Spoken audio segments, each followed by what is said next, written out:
போய் photo shoot எல்லாம் எடுக்கணும்னு நினைச்சீங்கன்னா, சரியான பிளேஸ். வேற லெவல்ல உங்களுக்கு ஃபோட்டோஸ் எல்லாம் வரும். கொஞ்ச நேரம் நடந்து போனதுக்கு அப்புறமா அண்ட் எஸ் காட்டேரி பார்க் வந்ததுக்கான ஒரே ரீசன் என்னன்னா, இந்த ஸ்விங்ல விளையாடணுங்கிறது தான். என் அக்காவுக்கு வந்து அவ்ளோ ஆசை ஸ்விங்ல விளையாடணும் அப்படின்னு சொல்லிட்டு, இந்த மாரி கொம்பு தேனெல்லாம் சேல் பண்ணிட்டு இருந்தாங்க. அண்ட் ரொம்ப நாளா நான் ஆன்லைன்ல இத பார்த்திருந்தேன். இத எப்படி ப்ரொனவுன்ஸ் பண்றதுன்னு தெரியல. பான்சோஸ், பாங்கோ தெரியல சம்திங். இது நான் இந்த கார் டிராவல்ஸ் எல்லாம் நாங்க எப்படி புக் பண்ணோம், அதுக்கு எவ்வளோ எக்ஸ்பென்சஸ் ஆச்சு அப்படிங்கிறத நான் வீடியோட லாஸ்ட்ல கண்டிப்பா சொல்றேன். நெக்ஸ்ட் நாங்க வந்த ஸ்பாட் பாத்தீங்கன்னா போட் ஹவுஸ். போட் ஹவுஸ் உள்ள போகும்போது இந்த மாதிரி நிறைய ஷாப்ஸ் இருக்கு. அஃபோர்டபுள்னு சொல்லுவேன்னா, நீங்க போட் ஹவுஸ் போகும்போது முன்னாடி இருக்கிற இந்த ஷாப்ஸ் தான். பட் நீங்க உள்ள எல்லாம் போயிட்டீங்கன்னா பயங்கர காஸ்ட்லியா இருக்கு. அங்க இருக்கிற பீப்புள்ஸோட எல்லாம் வந்துட்டு கொஞ்சம் நல்லா கனெக்டடா இருங்க, நல்லா பேச்சு கொடுங்க. அவங்க கிட்ட இருந்து உங்களுக்கு நிறைய விஷயம் தெரிய வரும்.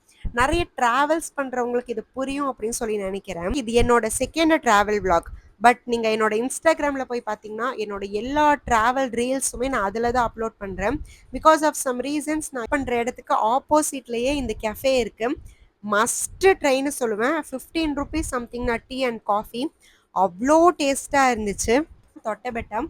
இங்க வந்தோனே செம ஃபன்னியா ஒரு விஷயம் நடந்துச்சு. நாங்க மேல ஏறும்போது எந்த கூட்டமும் இல்ல, யாருமே இல்ல. நம்ம மட்டும் தான் இருக்க போறோம் அப்படின்னு சொல்லிட்டு மேல வந்து கார நிறுத்துறோம்.